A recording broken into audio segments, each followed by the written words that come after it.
Hi, folks. As promised, it's Dean again. We're here, as promised, with part two of the Arsenal season review with Coach Elliot Ross and myself. As promised, we rate the players, we talk some transfers, we talk some off-field stuff. I'll stop talking right now so you can dig into it. Have fun. Hope you enjoy it. Talk to you on the other side.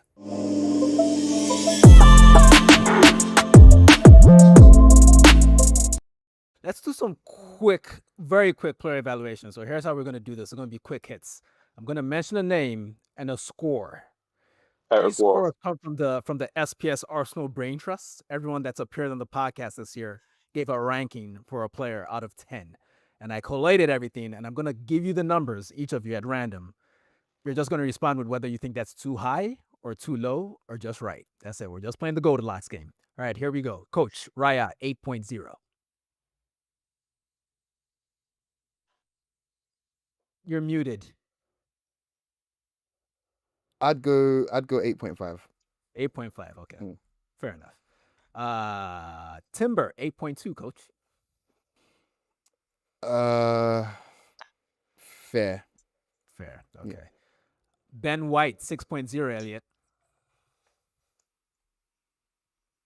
Fair. Coach Saliba, 7.4. Fair. Well, can I just say? Can I just say? I know. No, you may not. You may. Elliot, is that 7.4 too low? I want listeners to call in. I know they can't do that, but I want them to call in and ask Coach why he's never rated Saliba.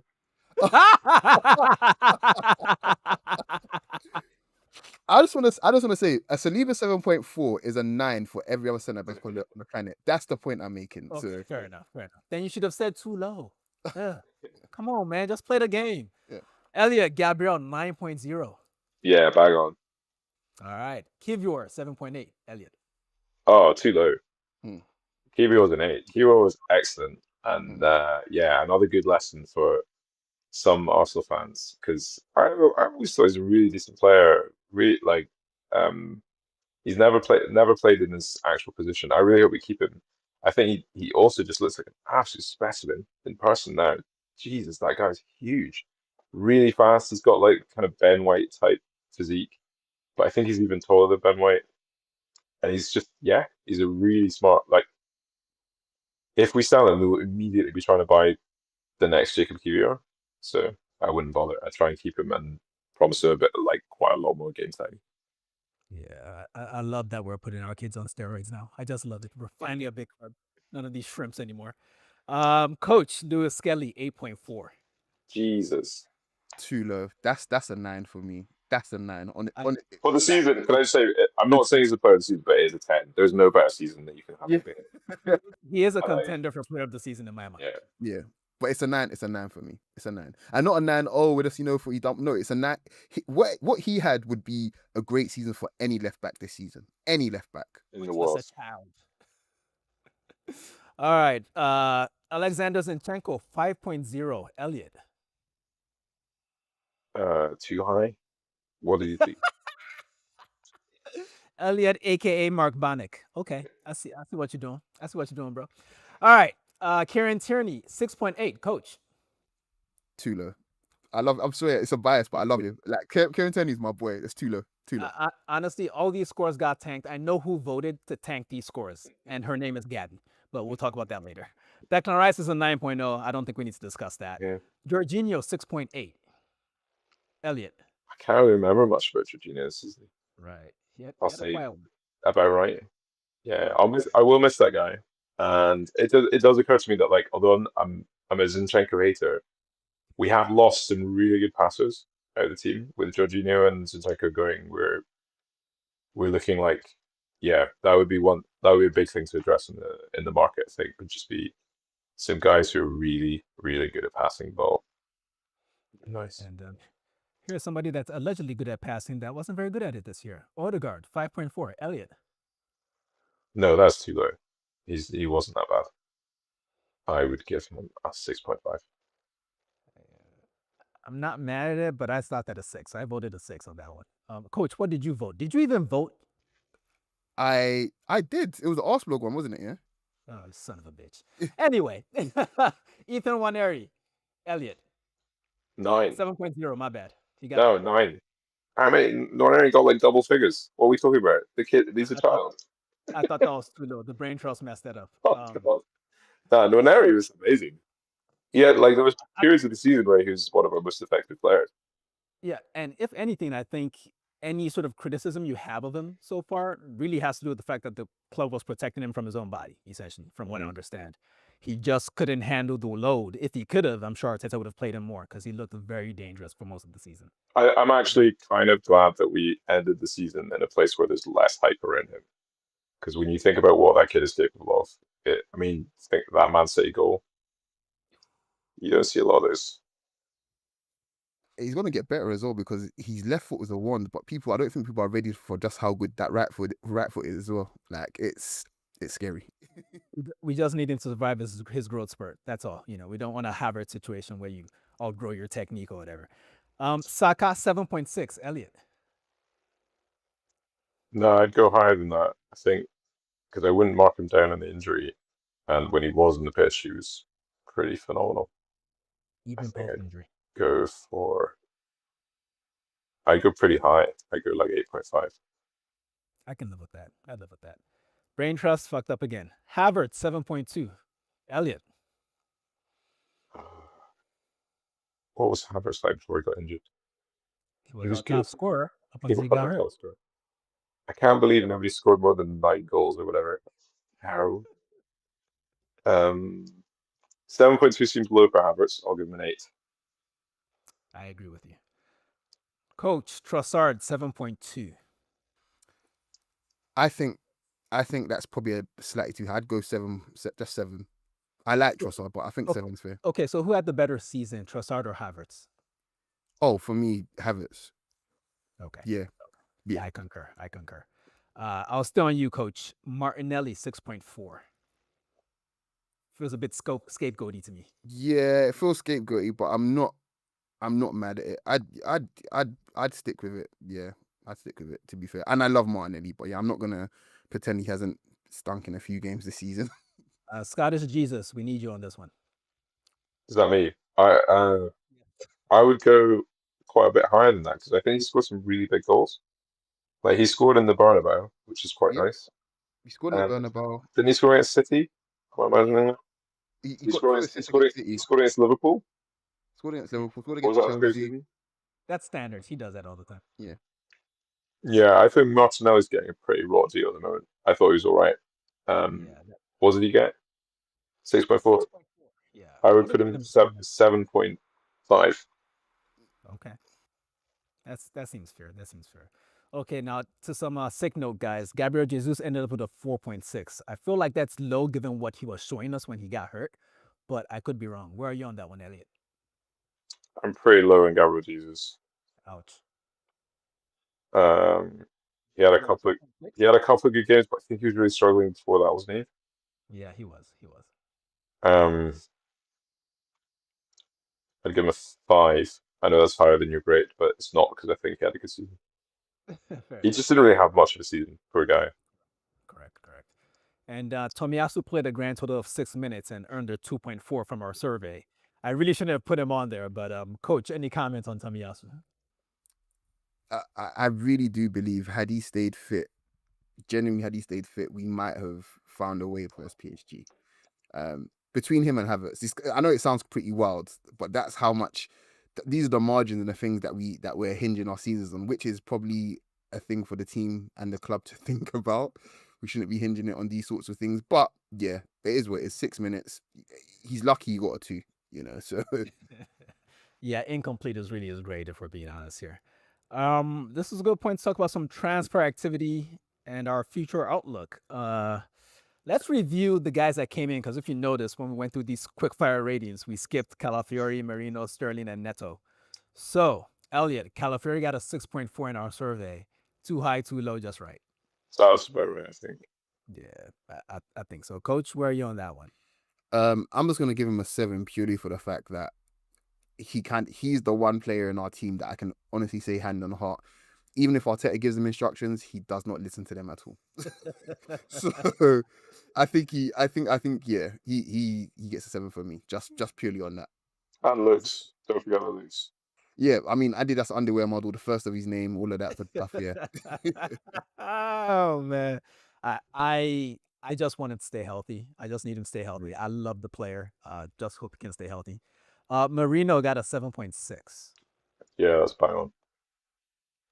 He isn't very good in midfield, but he was pretty great up front, except in the league. Yeah. I did love Very smart. one thing I loved was coming into the Bernabeu. Did I mention that we were at the Bernabeu? And in the 25 minutes, half an hour leading up to kickoff, the away fans basically sang Mikel Marino's name over and over and over again. And I thought that was great.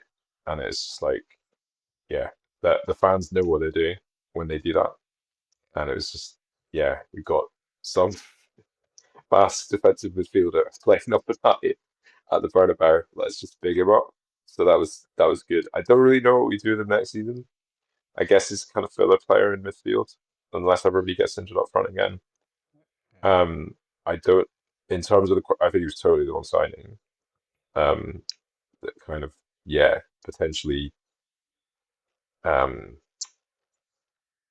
potentially decisive in terms of what happened last season. Like if you spend that money on a forward of really any description at a certain level, I think the season might have looked a bit different. I don't really, I think sort of doubling down on physicality and shape in a team that are like with a squad like what Arsenal have got, it's just not the right direction. Like you need more craft in that midfield, if anything. Yeah, we're about to get into that. But before that, Sterling got a 2.0. I'm sure you can't disagree with that. But we did just sign his son, by the way. I don't know if you saw that. I think he's about 7 years old. Yeah, can I just say something on Sterling? I think it's really. Oh, he's a black man, and he thought all the kids had to be black at the National Academy. Who cares? It's really not that. I think we have to be really careful about the way we just cast players aside and talk about them in a certain way, just because things haven't worked out. Like he didn't work out, or the bad signing. We all probably knew deep down it was never going to work, kind of thing. But it's the hope that kills you more than anything. And he killed the fuck out of me, bro. Yeah, and that's not his fault. He didn't make Arsenal sign him. He didn't. It was to my understanding. In fact, like even Edu, I think even said to him on the night, like this wasn't even in the plan, kind of thing. So when a guy is tossed in there like that, kind of thing, he's kind of already set up to fail in that regard. The fact that your own boss is telling you, well, 2 hours ago he wasn't even thinking about you. Yeah, stop it. You're making excuses, okay? So all that matters is what you do on the pitch. That's ridiculous. So let me finish first. So what he produced on the pitch was so far below the level that it got to a point where we were bringing on a left back that was out the door already ahead of him, which told you everything you need to know about the current state of him in terms of his quality. However, with that being said, everything I've heard from the club, and what we've just seen from Arteta as well, is that he's remained, one of the most professional players there, and Ranieri singled out him for taking him under his wing, kind of thing, and helping him a lot, kind of thing. Those sort of things to me matter, and it shouldn't be just cast aside because he can't run anymore. Basically, I make the point that he played, I think, 460 games before he went to Chelsea. He's pretty much cooked. Like physically, he was cooked before he even got to Chelsea. So God, he's a Premier League legend. Like he was the best England attacker of his generation. Played in loads of international tournaments. Was always fantastic for England in international tournaments. Again, like an absolute genius in terms of his ability to play in different roles. It's a real shame that we signed him. It's also a shame that players like him end up in this situation right now where they're kind of trapped. I mean, it's going to be. I'm going to play an even smaller violin for Dean now, which you're going to enjoy. But the way that top level football works now is they end up sort of stuck in these massive contracts. Like in a previous era, Sterling would have, I'm going to show my bias here, gone and played for like Celtic, or go to another league where it's that step, or even even Serie A, like somewhere it's a bit slower, and you can just use all your experience and bring all that quality that coach is talking about in another context, but you're not looking like the weak link every time you're on the pitch. But yeah, I mean, Chelsea will be paying his wages again next season, won't it? Which is great. That's the part that I am not sorry about. That we paid most of the season as well. Yeah, they did. Yeah. Anything that can improve the exchange rate between Jamaican money and English money is fine by me. I'm okay with that. Just give him all the money. He earned it. He earned it years ago, but he didn't earn it at Arsenal. 2.0 is fine. Neto somehow scored better than him. I don't know how that's even fucking possible based on his sole appearance against Giselle. He got a 3.8 in our survey, but I'm like, bruh. First off, he cost us in January because we got a loan in that spot instead of his bullshit. Then what he did against Girona, guys, like try to save the ball with your heads outside the box. Like, bro, you're not Dean Henderson, okay? You can't get away with that shit. Relax. Elliot, before we move on from last summer's transfer review, we let Eddie, Fabio, and ESR go in a variety of capacities. In retrospect, right or wrong? Yeah, right. All of them are right. Maybe Vieira you could have kept, knowing that the numbers in midfield were not going to be great. I don't really know. Is he having an okay season at Porto? He doesn't seem to be. He's had moments. The news. Yeah. He's had moments. I think Arteta was obviously lost faith in him. ESR, good sale. Nketiah, good sale. I don't think Nketiah had a sort of quiet season at Palace, but I could see him building a really good career there. A bit like Matata's first season, he wasn't all that great, and they have a bit of patience there, and yeah, he's sort of in the queue to be in that attack. So yeah, I think there's been good moves for both of them actually. ESR had some really bright games for them as well, didn't he? Again, had his moments. We didn't call it a great season, but hasn't been a failure. He would probably got pretty good money for all of them, I think. Yes. We'll give Edu his props for that, but not for bringing us no other Brazilians besides Martinelli that we actually like. No, he bought Marquinhos. Who? He just left today. Didn't he sign with Cruzeiro or something? Permanently now. Yeah, well, we hardly got to know him. He seemed like a nice guy. Really enjoyed him crying when he scored his debut goal. That was lovely. Very pretty moment. He does very pretty jerseys. Really good knee slide. I remember that. Huh. He did a knee slide when he scored, yeah. Really good. Didn't in tears? That's crazy. Yeah. That's wild. That is wild. All right. This was probably the part people wanted to hear at the beginning of the podcast, but then we got all underbelly-ish and didn't get to it quickly enough. But I want to talk about the future and some squad building. Coach, we don't have enough information to actually sort of answer this question, but based on what you've seen and heard so far, what do you think the differences would be between Berta and Edu? No more unknown Brazilians that he's just helping out his agent friends to get good contracts. Honestly, it was just Marquinhos, bro. Man. No, genuinely speaking, we'll talk about Willian as well. But anyway, I think the main difference is it's timing as well. We're looking at attackers. We're very clearly looking at attackers, and maybe that might have been the same case under Edu kind of thing. But maybe the profile of attackers is different, and I think that is because of Berta's track record, at getting these deals done, kind of thing. We might see Sesko announced next week. Like we don't know in that kind of thing. That's kind of the exciting thing about it. I will say as well, I don't think there's going to be Arteta's last interview before the season finished. He said that look, we're ready, starting work for next season. We've already started work for next season, and we're going to continue it tomorrow. And this was the day before. This was the day of the Southampton game. So it's very, very clear that they're on the same page in terms of, getting shit done, because he wants to have his squad ready, I believe, for pre-season. I'll be very shocked if we make any more signings while we're on tour, basically. Because if I remember correctly, I think Zinchenko was done while we was on tour, kind of thing, which was fine because he was at the time was a good player for us. But ideally, you want to get all your players done before pre-season. So like the whole point of pre-season is to get players right. And if you're signing players midway through camp, I don't think that's good. So yeah, I think that should be Berta's main objective. Get all the players we want before ASAP. Yeah. ASAP. Elliot, you get the fun question. What would you say the squad needs, and how would you prioritize those needs? And coach, you can jump in afterwards if you feel like it. Are we assuming that Zubimendi is coming? Let's assume Zubimendi is done. Okay. And where would you have ranked him in the priority list as well? Pretty high. Yeah, I think hopefully we're losing Partey, and we're definitely losing Jorginho. So there's just a big gap in a really, really key position. So you need to fill it. Zubimendi feels like we'd be getting him at a discount because of his release clause. And it seems to be very good. Everyone seems to rate him. I think he plays in a team that's got a really different style to us, so he'll have to adapt. But every time I've seen him for Spain, he's been excellent. So yeah, I'm happy with that.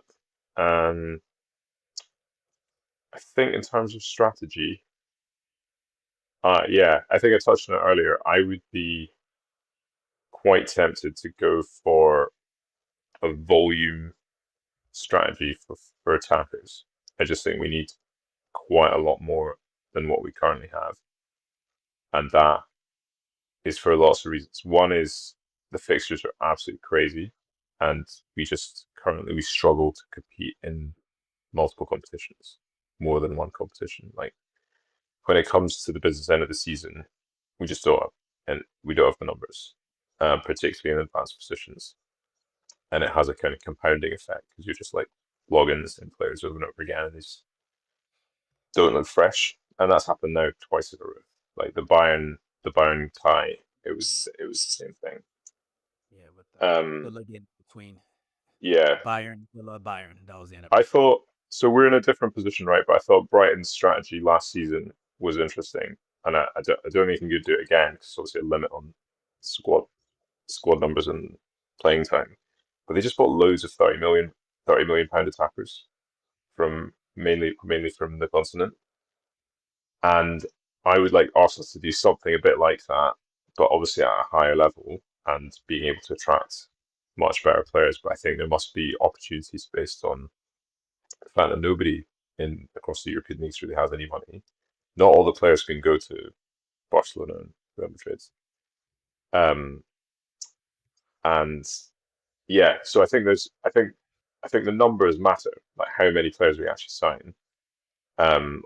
Almost and perhaps more than who is it in this case. And the other reason for that, in my assessment, is that I think Arteta can just do a fantastic job as long as he doesn't run out of players in a particular position. I think that's maybe this is too focused on the lessons that we saw this season because that he literally ran out of players. Just had to stick essentially a defensive-ish midfielder up front. Just a really weird place to kind of land in.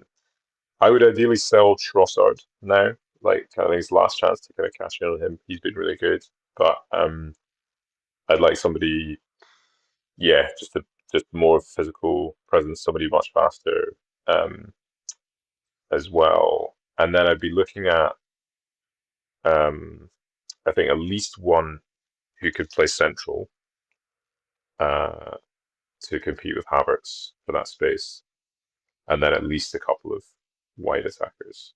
And ideally somebody, again, I don't think they need to be hugely expensive, but somebody who can deputize and compete with Odegaard. So people talked about Elkinus at Leicester. He's pretty good. I don't know the player all that well.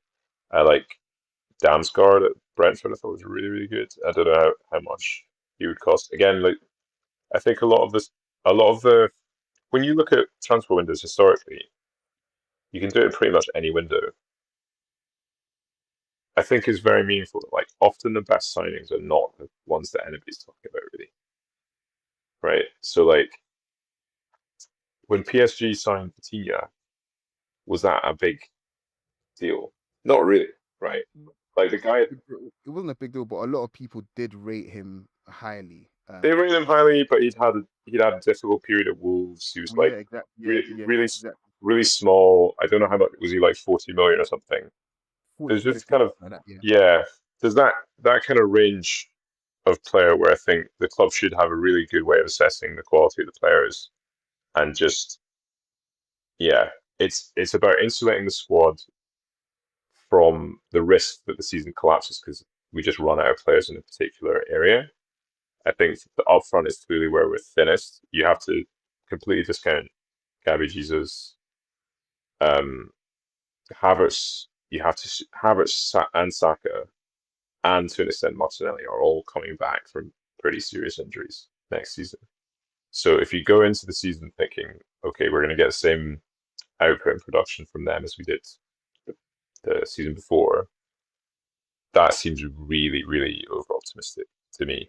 I think you need to go in thinking, how do we rotate these guys and keep them fresh so that when it comes to the business end of the season, they're really, really ready to go. But yeah, I don't. Does that answer it, Dean? Like, what? I'm not really giving you names there. I don't know how helpful that is or isn't. Like, some of the names that I like, a lot of people talking about Watkins. I could see that, like, particularly if it's cheap, having quite a lot of value at the moment in the squad. I would rather do like an Osimhen, who seems to not have fire, maybe outside Saudi. Weird. Is there something weird going on there? His It's wages Saudi. would just be absolutely. He's So how coming much in. is he on? He's coming in at around probably at least 300. Like that's what he's gonna demand for sure. So he'd automatically be our highest earner straight away. Hey man, like paying 300 for an avowed Chelsea fan is just not good business. I'll be honest with you guys. You had reminded me of Hugo Ekitike earlier Yeah. this season when we were talking about this. What did you make of his season and the fact that we don't seem to be linked with him at all? Yeah, I think it sucks when links with him. He's really good. Yeah, It's annoying how these players sort of, you see them at a relatively early stage, and it seems quite obvious, even to like a non-specialist, that they're really good. And then by the summer, because I think we were talking about last season as well. By the summer, they're 100. Everyone's talking about £100 million. Yeah, if it comes to a decision like that, I'd rather go for like 2 or 3 players in a lower bracket who cover a similar kind of profile, a similar position. I always love the way that Wenger recruits strikers, like, and attacking players generally, and how he organized the succession between different. So he had a pretty much unbroken stream of hits from like after he replaced Ian Wright with effectively with Anelka, right, and then replaced Anelka with Henry, and then replaced Henry with Adebayor and Van Persie. I mean, that is astonishing. Yeah. And even within that, you've got players like Eduardo, who are absolute class and would have been brilliant. But around the side, it's interesting. You get totally different profiles, right? So like there was a time where obviously we're playing 2 up front at that point. Do we play 2 up front now, or do we play 3 up front? So do you actually need more strikers? But we had a striker group that had like Davor Schuker right at the end of his career, but after he'd just been, I think, second or third in the Ballon d'Or, coming from Madrid.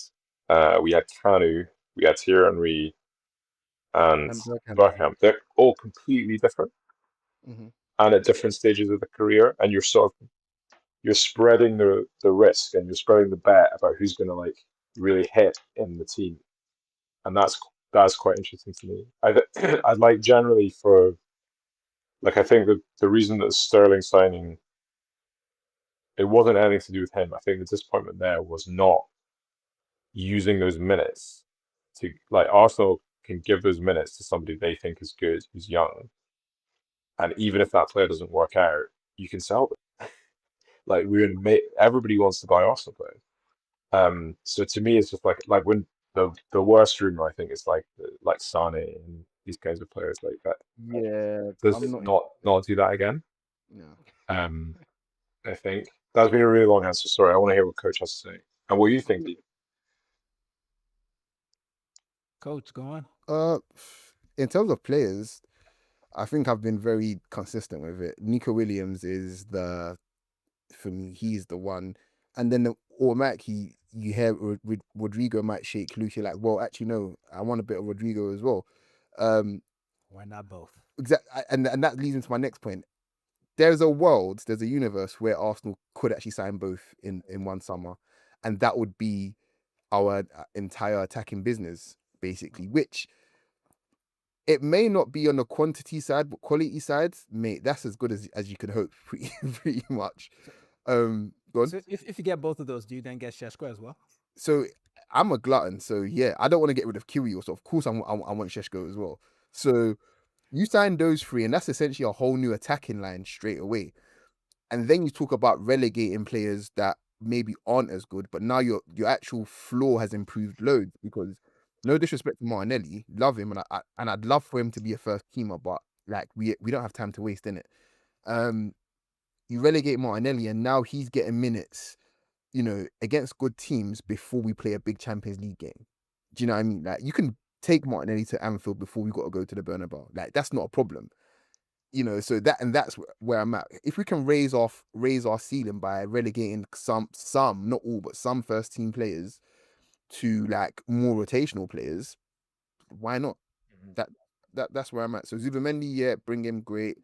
In Mbeumo, I'm still high on, but again, I'm not gonna cry if we don't get him. But these are the sorts of signings I'm talking about where, yeah, they come in, it's plug and play. There's no sort of bedding in period or anything like that. So yeah. Fair enough. All right, guys. We want to do some off-field stuff before we get out of here, and we probably should have snuck this earlier in the pod so as not to mess the vibes up. But Coach insists.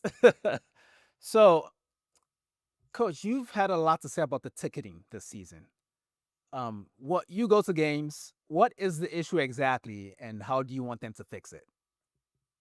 Turn your mic on, please. Well, the first thing is that I have to give the club some sort of props for helping with the bots. The bots have, still got a stranglehold on us, but it's been reduced. Not significantly, but noticeably, I'd say, and that's a good thing.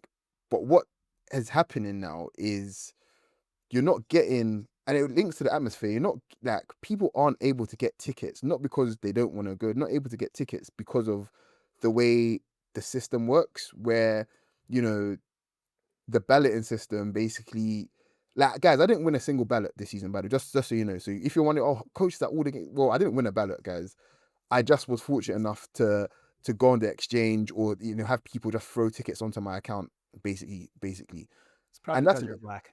Well, and that's an issue where you have some people that, again, I'm not hating, but some people literally their first ever game or their first game of the season, they won the ballot for you hate for Real Madrid. I'm just saying. And I think there's nothing.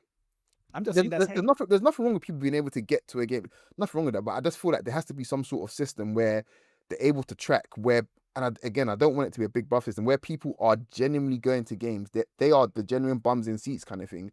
There should be some sort of level of priority there, I think, personally. So that's my main issue there. I think the balloting system there's still some work to be done there for sure. Elliot, you hinted at this earlier when we were talking about reconfiguring the team, adding to the squad, subtracting from the squad. We've had conflicting rumors over the past week or two about number 5. Is the club going to sign him up again? Well, the club kind of has to sign him up again because they lost Jorginho, and you can't lose that much depth and experience in midfield. I know you wouldn't want to sign him on again. That said, what would your reaction be to the club signing him on for another season or two? It'd be really disappointing for lots of reasons. I mean, lots of Arsenal fans, and I think it's been really good to have a kind of public campaign that many people have seen running through the season.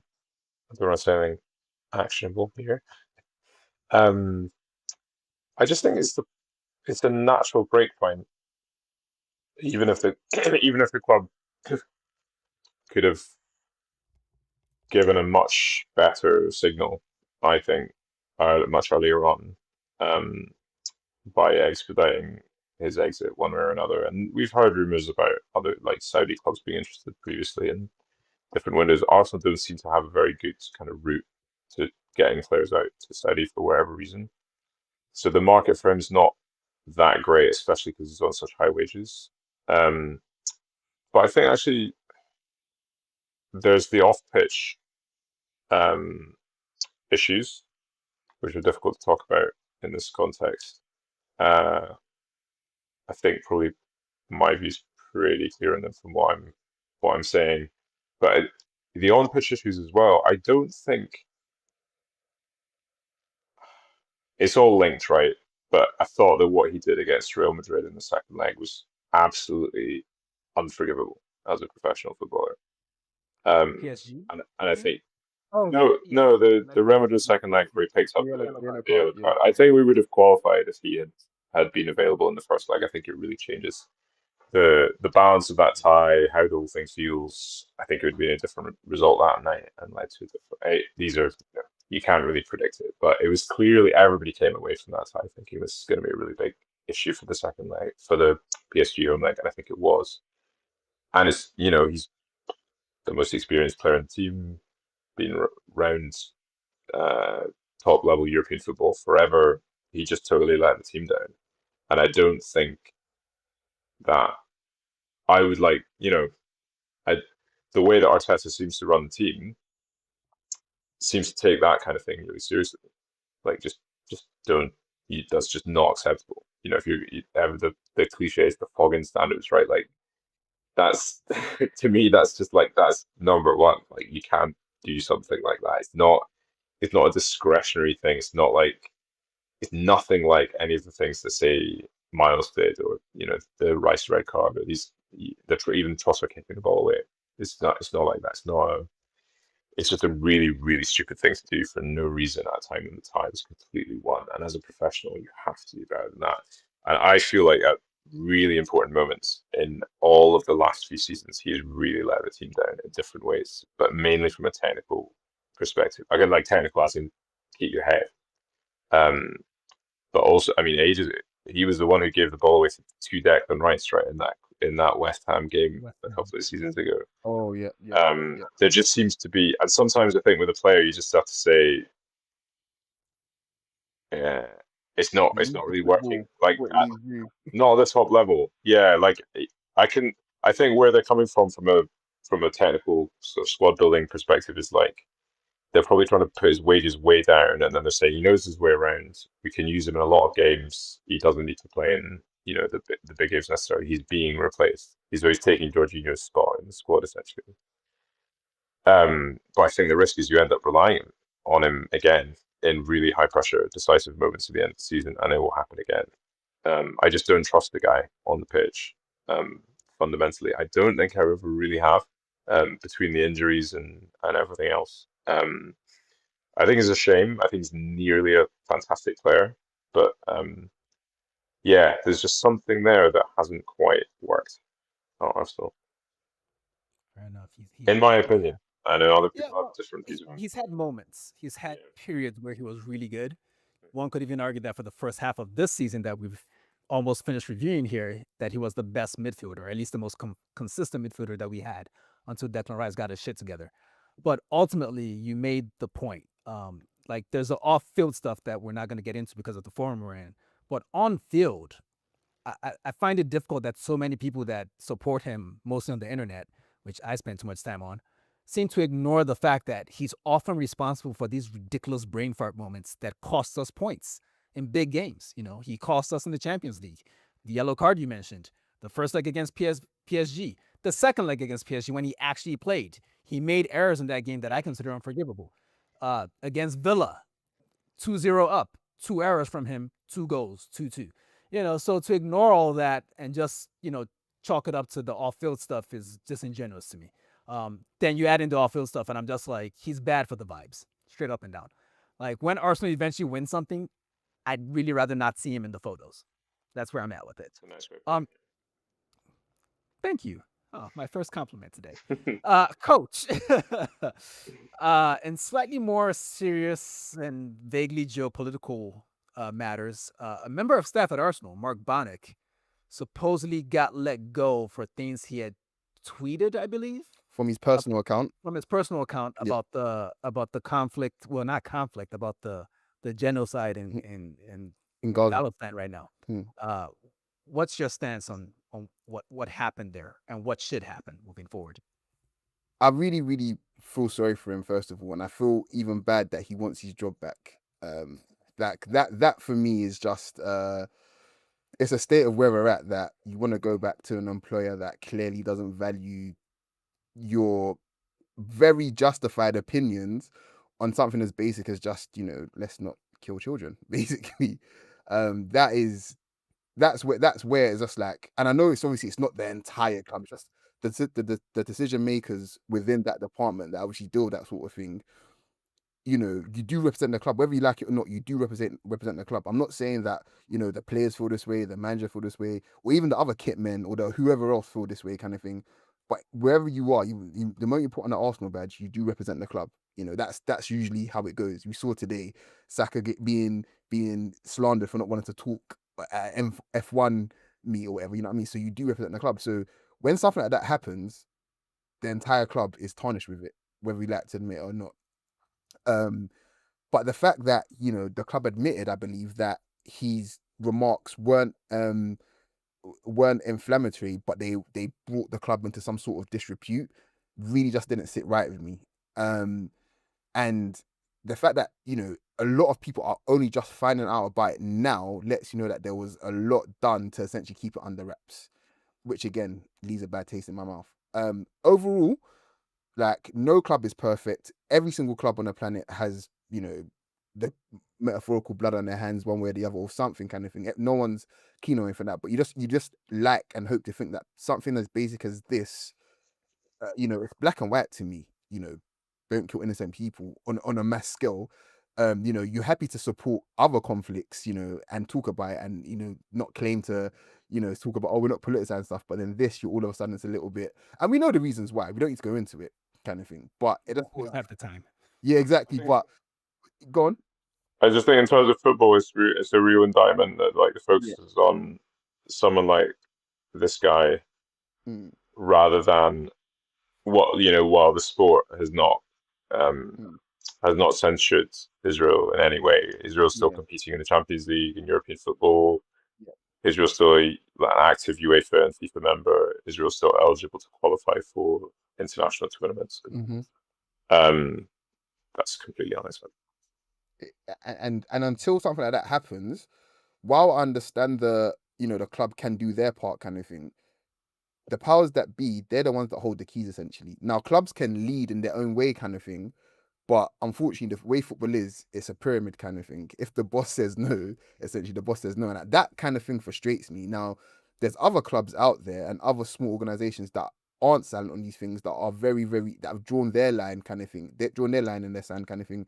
And it would be nice to see one of the big boys. Doesn't have to be it'll be nice of our club, but it doesn't have to be our club, kind of thing. Somebody else does it, somebody else will follow. That's the way I see it, kind of thing. And until that happens, more people that might be in Mark's position, because while it is about him, it's not just about him, if that makes sense, kind of thing. More people in his position are probably going to suffer the same thing. So I'd like to see the club make a strong stance. It's not going to happen, but I have to be clear, the club's handling of it, I'd say, probably isn't acceptable, but at the same time, it's not unique to Arsenal, unfortunately. Do you remember, it's a different case, but it's just kind of part of the kind of broader issue. Yeah. It's interesting that, do you remember when Salah played for Basel? They had a European game against Maccabi Tel Aviv, I think it was, and he very pointedly refused to shake anyone's hand that was just his protest against their participation in the competition.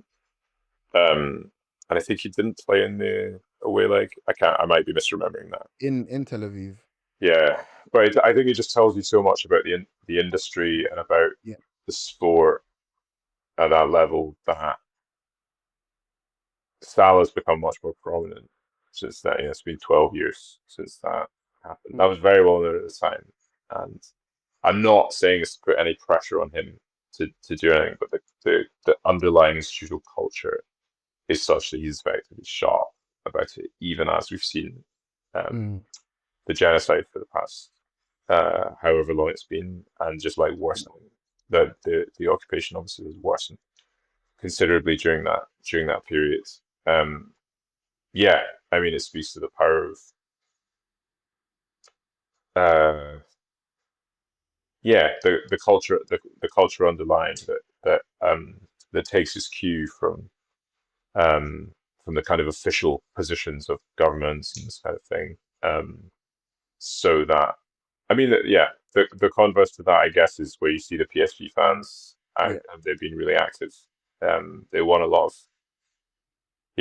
what is a PSG, right? Like they won a lot of respect, I think, this year through some of their demos. It's nice to see pass out flags when Liverpool celebrating the league, when I think it was Pippo Inzaghi. Is he the coach of Pisa? He was holding a pass. Who knows how intentional all that was, but and up in Scotland as well, you got the Celtic fans that keep at it. So there's a tension there, isn't there, between like football's public and football's institutions, if you like.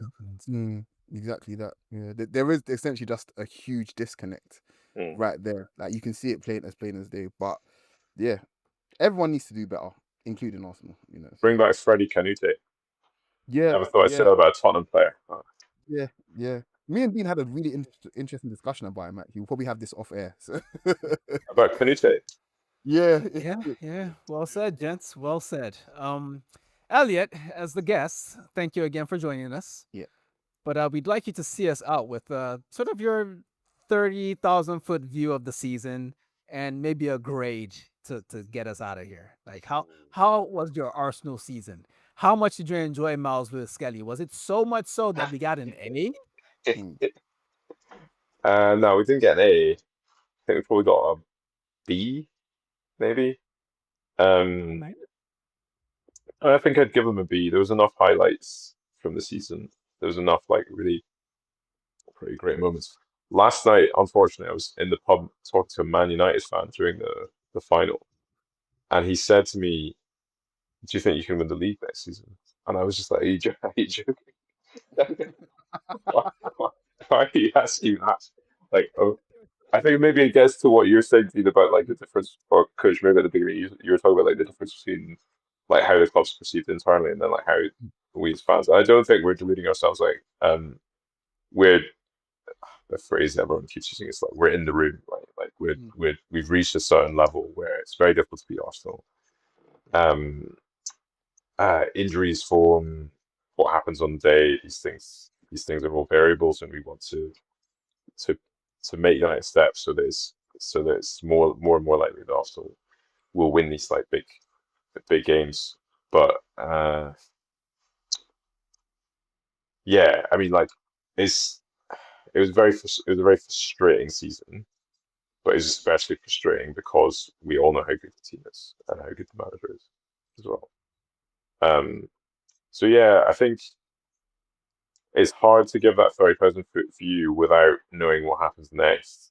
Like you could look back on this season and think it was a down year where lots of unlucky things happened, but they were obviously heading in the right direction, and then it sort of culminates in the Premier League or the Champions League or whatever. But it could also start to look like a really big missed opportunity. I think particularly in the Champions League.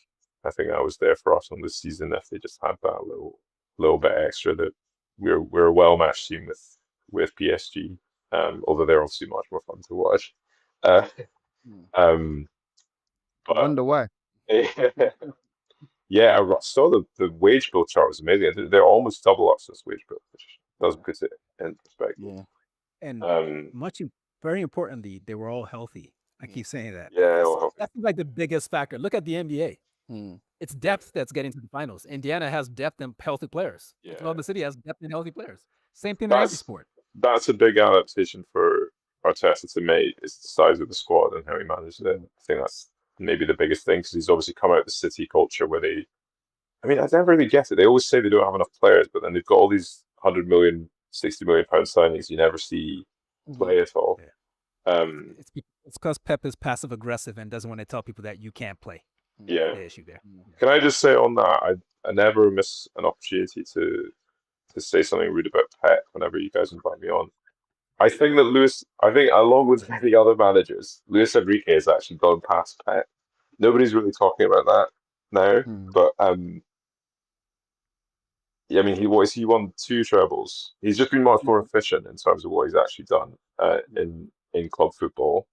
With PSG, was it 2 seasons he took to build a Champions League? So Pep had unlimited resources at City. It took him 8 years to win a final. Lewis, there's a great virtue in being a manager who doesn't completely fuck up finals, which is what Pep continually does. Like the fact that he dropped Rodri for one of the finals, which I think was the one that Chelsea won. Is that right? He dropped Rodri. Yeah. I mean, these things. I always go back to the Lyon tie. I think the season before. That was for me. That's like you're never going to change. Like what you did 3-4-3. Put it at the back or something. We went 3-4-3 against the Lyon side, who were like arguably the best 3-4-3 side in Europe, to try and match them, and you get schooled by Aouar and Ndore, who it's just weird. Like that shouldn't be happening. But why is it that his like reputation or sort of brand as the best manager in the world, sometimes even the best manager ever, like how does it persist? I genuinely, it's one of these things I just don't get. It's like people have this idea that he invented good football or passing football in 2010. It's just not true. Like Zidane, Ancelotti, Luis Enrique, Klopp, these managers have done much better things than he has. I agree with you, and I think it's a function of the fact that he's done it. When he ascended with Barcelona, he did it against Manchester United and Sir Alex Ferguson. And the bulk of his career now has been in England with City. And England has the loudest media. And for that reason, he will always be cool to them. That's just what it is. Like he's dominated them. He's made them sit in the cuck chair in the hotel, and they'll sit there forever with Pep. It doesn't matter what he does from here on out. It doesn't matter. You saw the same thing with Mourinho. Like they knocked out United, and all of a sudden, like they were just eating out of the palm of his hand before he even got to England. So, yeah, pretty much. Coach, anything else for the people before we get out of here? No.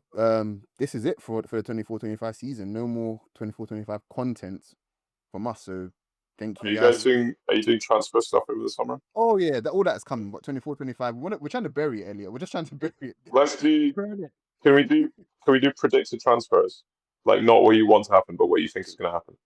Yeah, of course. That's all coming. That's all coming. So. No, I'm saying that now. I want to hear what you guys think. Yeah, you start us off. Yeah. Who do I think we're going to sign? Zubimendi,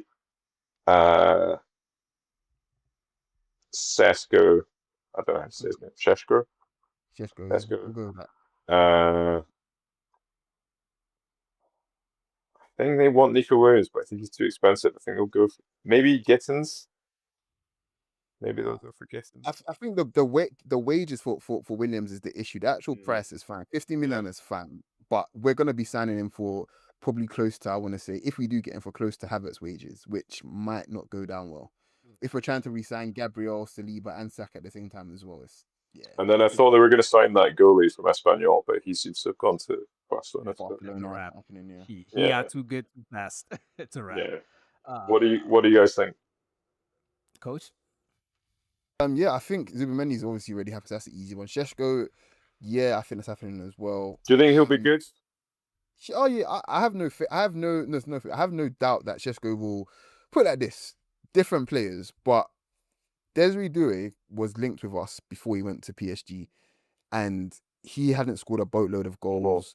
He hadn't got a boatload of assists, kind of thing. But he was able to translate the form because he's playing in a better team in a better environment, kind of thing. There's no way a player with Šeško's qualities doesn't get better in a team like Arsenal, basically. So that's my reasoning there. Obviously, I'm open to be wrong, whatever. But there's that. Outside of Šeško, Zubimendi, I won't lie to you, I am looking at, this is going to sound like a crazy one, but I do think there's a world where we potentially look at Rashford, because he's definitely going, and they need money, kind of thing. And I'm not being funny. Rashford at 27 for £40 million. You're going to spend £40 million on Watkins, who's 30. I'm not being funny. Why not on someone that's done it in the Champions League, enough times, that's, it's still Rashford, guys. So there's, again, the only thing is there would be wages, but there's a world where that potentially could happen. And maybe off the ball as well. I don't know how much Arteta would like his record off the ball. Yeah, but again, Arteta is someone that we've seen already that's learning on the job as well. So you really never know. Outside of that, in terms of our defenders, there could be a world where we sign Jarrell Hatto. I suppose Arteta will get he needs a defender per transfer window, or else he's not going. You know, he needs it like crack. He's gonna get his defender whether we like it or not. The link with the other guy that we were vaguely linked with was Nathan Collins at Brentford. I'm just listing Brentford players, but it's freaking the absolute piss. Nathan Collins is really good. 24 years old and he's really tall. Dean, okay. clip this. Coach, tell me about Nathan Collins. I'll take it. Yeah. Nathan Collins, you're going to see a lot more Nathan Collins. That's what I'm saying. Oh my God. And I'd like to else. Yeah, I'm gonna go a little fantastical with it and say the Šeško price gets too high and Arteta lets Arteta down and all the internet people are happy. Then we end up with Rodrigo and Nico Williams. So Zubimendi and some sort of defending child. I don't know if it's Hato or Mosquera or someone else, but there's going to be a young defender coming in. If we're lucky enough to also get rid of number 5, then we might get a young midfielder of some sort to just provide some depth and develop over time, which I would really like. Because it's the at least third choice in that position at best, rather. With Šeško, I find it, these kinds of players, I find it really difficult to know how to feel. You know, when you haven't seen that much of a player, but you've seen like enough, and then you've read like a bit of the like data analysis and like, you know, people scouting him on the internet, whatever. So you get a kind of impression, and then there's just that clip. I'm sure you've seen of him scoring the goal, which is that like Van Basten. And you just think like, that's the guy we need. We definitely need that. Bring. All right, guys. Thank you so much, Elliot. We appreciate you. Anything, anywhere where the people can find you? Anything you're working on at the moment that people need to know about? Not really. Childcare and day job, unfortunately. So it's not very exciting. The most important job of all. Yeah. Arsenal manager, father. Yeah. All right, folks. Thanks for hanging with us in this awful season. I'm glad we're done with it. They're glad we're done with it. You're glad we're done with it. But thanks for hanging with us anyway. Coach, you know what to tell the people? Peace. And much love to you.